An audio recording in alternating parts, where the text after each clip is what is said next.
Morning बच्चों, आज फिर तुम लोगों का हिंदी का क्लास शुरू हो चुका है।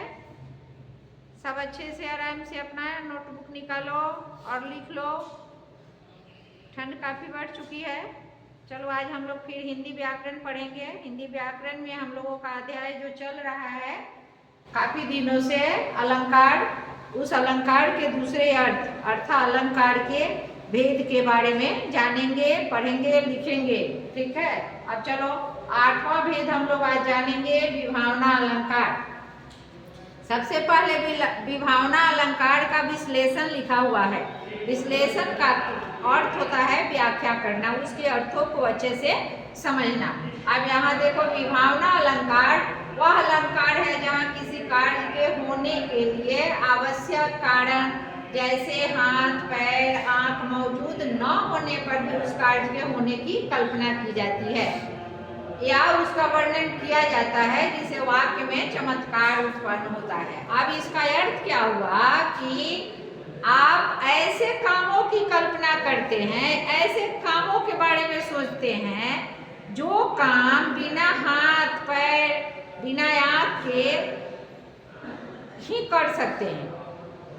यानी कि आपके पास दोनों पैर नहीं है, फिर भी पैर से करने वाले काम के बारे में आप सोच रहे हैं। आपके पास दोनों हाथ नहीं है, फिर भी बिना हाथ के ही आप किसी काम को करने के बारे में सोच रहे हैं कि मैं इसे कर लूँगा, मैं इसे पूरा कर दूँगा। आँख नहीं है, देख नहीं पाते हैं, फिर भी आप सोच रहे हैं कि नहीं, मेरी आँखें नहीं है तो क्या हो, मैं इस काम को अच्छे से कर सकता हूँ या कर सकती हूँ। अब इसमें दो तरह के परिभाषा को मैं दर्शाई हूँ, तुम लोग ध्यान से देखो। जहाँ बिना कारण के ही कार्य का होना बताया जाए, यानी कि आपके पास कोई कारण नहीं है, फिर भी आप मन में सोच रहे हैं कि यह कार्य मेरा पूरा हो जाएगा, वहाँ विभावना अलंकार होता है। या ऐसे भी कह सकते हैं कि जहाँ बिना कारण के ही कार्य का पूरा होना बताया जाए, वहाँ उसे विभावना अलंकार कहते हैं। अब दूसरे परिभाषा में हम लोग चलेंगे, जहाँ कारण के बिना कार्य के होने का वर्णन हो, वहाँ विभावना अलंकार होता है। अब आप लोगों को विस्तार रूप से समझाने के लिए इसमें कुछ दोहे लिख दिए हैं। दोहे की इसमें 4 पंक्तियां दी हुई है, यानी कि 2 पद हैं, 2 प्रसंग हैं और 4 पद हैं। बिनु पग चलई सुनई बिनु काना, अकड़ बिनु करम करय विधि नाना, आनन रहित सकल रस भोगी, बिनु वाणी वक्ता बड़ जोगी। अब ध्यान से देखना है और सुनना है कि यहाँ जो है बिनु, बिनु का मतलब होता है बिना, बिना जिसे हम लोग पूरा नहीं कर सकते। अब बिना का मतलब होता है, एक बाजा होता है वो बिना नहीं, बिना का मतलब कारण, ठीक है। अब पग का मतलब पैर, पग का अर्थ क्या होगा, पैर। अब चलई का मतलब चलना, ठीक है। और सुनई का मतलब सुनना। अब काना का मतलब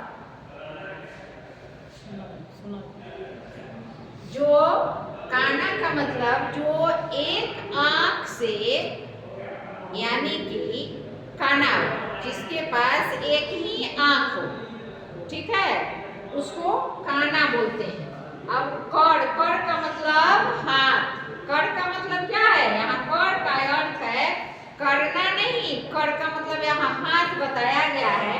करे बिनु करम, अगर हाथ नहीं रहेगा तो हम लोग कर्म कैसे करेंगे, कैसे लिख पाएंगे, कैसे किसी काम को पूरा कर पाएंगे, वही यहाँ बता रहा है। कर बिनु करम करय विधि नाना, जब आपके पास हाथ नहीं होंगे तो आप अपने कर्म को पूरा कैसे कीजिएगा, अपने कामों को पूरा कैसे कीजिएगा। आनन का मतलब सिर, आनन का अर्थ क्या होता है, सिर यानी मुख, चेहरा। आनन रहित सकल रस भोगी, बिनु वाणी वक्ता बड़ जोगी। यानी कि वक्ता मतलब तो अर्थ आप सब जानते हो कि जो बोलने वाला होता है उसको क्या बोलते हैं, वक्ता कहते हैं। तो जिसके पास वाणी नहीं होगी, बोलने की शक्ति नहीं होगी, जिसके पास मुख नहीं होगा, वह कैसे जानेगा किसी बात को किसी के सामने कैसे व्याख्या करेगा या किसी चीज को कैसे ग्रहण कर पाएगा। ये भी हो सकता है। अब इनके अर्थ को मैं नीचे लिख दी हूँ ताकि तुम लोगों को कहीं से कोई दिक्कत ना।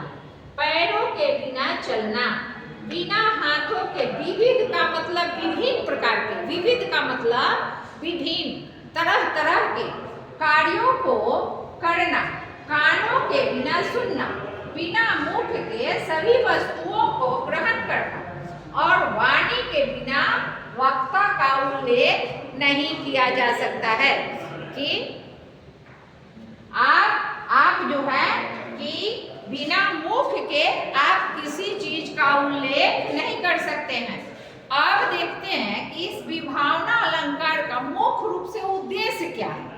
क्या उद्देश्य है उसके बारे में हम लोग जान लेते हैं। तो इसका मुख्य उद्देश्य क्या है बाबू? कि काव्यात्मक सुंदरता, यानी कि आप जो लिख रहे हैं, आप जो पढ़ रहे हैं, उस काव्य में, उस कविता में, उस छंद में, उस गाने में, उस प्रार्थना में आप सुंदरता होनी चाहिए ताकि लोग उसको पढ़ें, सुने। आप पढ़ें तो आपका उसमें मन लगे, आपकी रुचि बढ़े।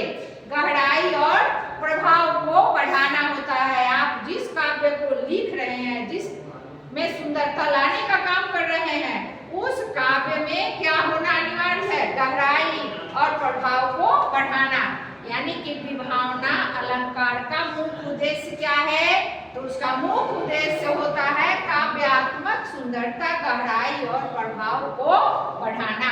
फिर एक बार याद रखना है ये सब चीज कि अगर पूछा जाए कि विभावना अलंकार का मुख्य उद्देश्य क्या होता है, तो बस इतना ही कहना है कि विभावना अलंकार का मुख्य उद्देश्य ये होता है कि वह बताता है कि काव्यात्मक सुंदरता, गहराई और प्रभाव को बढ़ाना।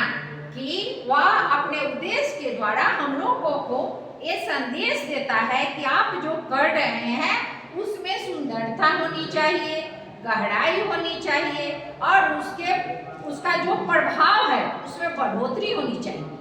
अब चलते हैं 9वें नंबर पे, यानी कि अनियोक्ति। अब अनियोक्ति का पहले संधि विच्छेद करते हैं। अन्य धन उक्ति, अनियुक्ति, इसका संधि विच्छेद करते हैं। अन्य धन युक्ति, यानी कि अन्य प्रकार की युक्ति, यानी दूसरों के लिए युक्ति, दूसरों के लिए कही गई जो बात होगी, जो उक्ति होगी, उसके बारे में बताया गया है। अब इसका भी दो तरह का परिभाषा हम तुम लोगों के सामने लिखे हुए हैं और तुम लोग भी नोट कर लेना। और मैं आशा करती हूँ कि आप सब अच्छे से समझ भी रहे होंगे। ठीक है, आप देखिए पहला नंबर में क्या है कि जब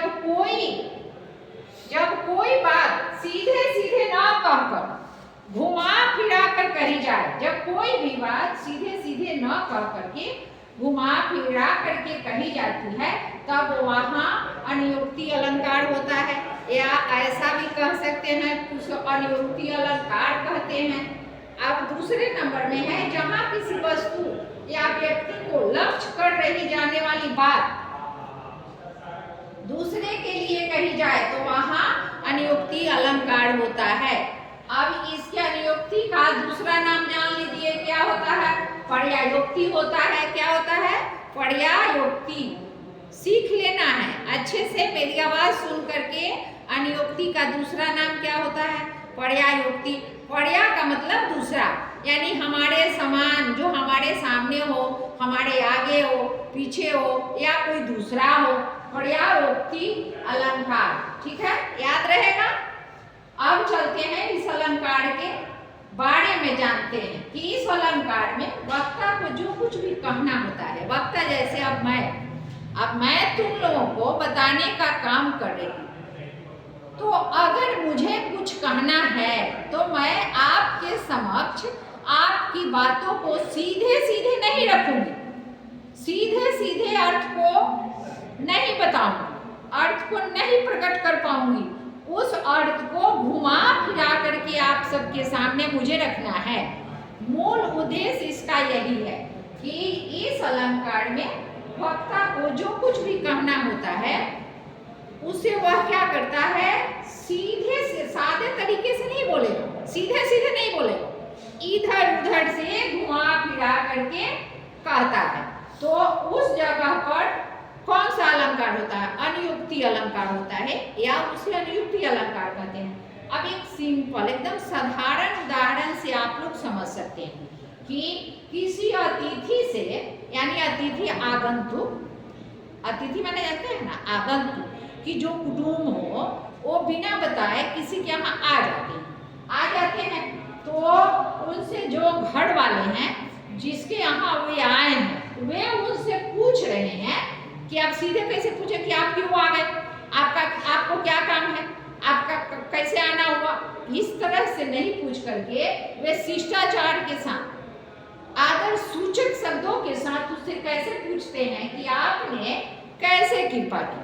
अब ये जो युक्ति है, ये उक्ति जो है बहुत ही प्रशंसनीय आदरणीय उक्ति है कि हम अपने शिष्टाचार, अपने संस्कृति, अपनी सभ्यता, अपने संस्कार को साथ में लेकर के अपने अतिथि, अपने कुटुंब, अपने आगंतुक से पूछ रहे हैं कि आपने कैसे कृपा की, यानी कि आपने आने की कैसे कृपा की। ठीक है, अब यहाँ देख लो, अब ये हो गया, यहाँ प्रश्नवाचक चिन्ह लगाया हुआ है क्योंकि कैसे प्रश्नबोधक शब्द है, कैसे क्या है, प्रश्नबोधक शब्द है। तो तब वक्ता अभीष्ट अर्थ, अभीष्ट का मतलब एकदम पक्का, जो सही हो, ठीक है, जो सटीक हो, जो सार्थक अर्थ हो, वह यह पूछना होता है, यह पूछना चाहता है वक्ता कि आप किस मतलब से मेरे यहाँ आए हैं। बात समझ में आ गई कि उसके पूछने का अर्थ क्या हुआ कि आपने कैसे कृपा की, आपने आने की कैसे कृपा की। लेकिन अब इसमें बहुत ही आदरणीय शब्दों का, वाक्यों का प्रयोग किया गया है। और फिर वह उसके पूछने का अर्थ क्या है, अभीष्ट अर्थ क्या है, वह पूछ रहा है कि आप मेरे यहाँ किस मतलब से आए हैं, यानी कि किस काम से आए हैं। आपको कोई जरूरत है या कोई काम करवाना है। तो इसमें जो है बहुत ही आदर सूचक शब्दों का प्रयोग दिखता है और हर इंसान को, हर व्यक्ति को अपने व्यक्तित्व का ध्यान रखना चाहिए क्योंकि मनुष्य जो है वह बहुत ही समझदार प्राणी माना जाता है, विवेकशील प्राणी माना जाता है। तो उसको कम से कम अपने व्यक्तित्व का ख्याल जरूर रखना चाहिए। अब यहाँ देखो, नहीं पराग नहीं मधुर मधु, ठीक है, नहीं विकासी का अली कली ही सौवध्यो, आगे कौन हलाल। इसमें जो है ये बताया गया है कि देखो, नहीं पराग नहीं मधुर मधु, कवि का कहना है कि इसमें जो है फूल के कली में अभी पराग ही लगा हुआ है। वो भौरे और फूल के बारे में बताया जा रहा है कि जो फूल खिलने वाला है उस फूल के, यानी कि खिलने में अभी काफी देर है, वह अभी न पूर्ण रूप में आया है, न युवा अवस्था में है, वह अभी एकदम शिशु अवस्था में है, नवजात शिशु की तरह है। उसमें न मध, उस पराग में न मधुर का मतलब मीठा, मधु माने मध, कि उस पराग में न मीठा मधु है, फिर भी तुम उस पर क्यों मंडरा रहे हो। तो कली और भौरा का बहुत ही गहरा संबंध होता है। उन दोनों को प्रेम में बांधा गया है कि भौरे को कली से बहुत प्रेम होता है और वह उस पर हमेशा उसके मिठास को चूसने के लिए हमेशा मंडराते रहता है। अब इसमें देखोगे तो ऐसा लगेगा, प्रतीत होगा, हालांकि यह जो है, ये जो दोहा लिखा हुआ है, जो कविता लिखा हुआ है, इसमें जो है हमारे राजस्थान के एक राजा हुआ करते थे जयसिंह, ठीक है, उनकी शादी जब हुई थी तो उनकी वाइफ जो थी, पत्नी, वह बहुत ही कम उम्र की थी और राजा जय सिंह उस समय मुगलों के अधीन काम करते थे, तो उन्हीं पर यह दोहा लिखा गया है। यह कब का है कविता? रीत काल का, ठीक है, यह रीति काल में लिखा गया है। और इस दोहे को जय सिंह की नवविवाहिता बहू यानी कि वधू पत्नी, नवविवाहिता जिसकी शादी अभी हुई थी, उन्हीं को लेकर के यह दर्शाया गया है। इसके लिखने वाले कवि रीति काल के कि अयोध्या सिंह खड़ियोर जी हैं, ठीक है। और उन्होंने ही इस चीज का विश्लेषण किया है कि जिस प्रकार एक बालक पूरी तरह से अपनी माँ या पिता पर आश्रित होता है और उनके बिना उनका जीवन संभव नहीं है, उसी प्रकार जो तुलसीदास जी हैं वे भी कहते हैं कि उनका अस्तित्व, मेरा अस्तित्व जो है राम के बिना क्या है? अधूरा है। मैं राम के बिना भी नहीं रह सकता हूँ। और जैसे तुलसीदास जी को राम से, हनुमान से प्रेम था, उसी तरह का प्रेम जो है भौड़ा और कली का है। यहाँ देखो, अली का मतलब क्या होता है? एक अली का मतलब सखी और एक अली का मतलब भौड़ा। तो यहाँ यानी कि अली माने भौड़ा और कली माने तो सब जानते हो कि फूल में जो पहले लगता है, जो शिशु अवस्था में होता है, वो है। उसी तरह से यह दर्शाया गया है। अब एक बात तुम लोग सुन लो कि हमारे हिंदी शास्त्र में 4 काल माने गए हैं। कौन कौन से काल हैं? याद भी होगा, हम क्लास में बहुत बार इसको बताए हैं। 4 काल: प्राचीन काल, रीति काल, भक्ति काल, आधुनिक काल। कवियों के लिए कितने काल होते हैं? कवियों के लिए 4 काल पर्याप्त है। कवियों के लिए कितने काल बने हैं? 4 काल: प्राचीन काल, रीति काल, भक्ति काल और आधुनिक काल। याद रहेगा? अब ठीक है बच्चों, आज का क्लास मैं यहीं पे संपन्न करती हूँ, अपने वाणी को विराम देती हूँ और फिर कल हम लोग मिलेंगे। ठंड तो बढ़ ही रही है, इसलिए आप लोग भी अपने स्वास्थ्य का ख्याल रखिएगा और कल मिलेंगे। बाय बच्चों, धन्यवाद।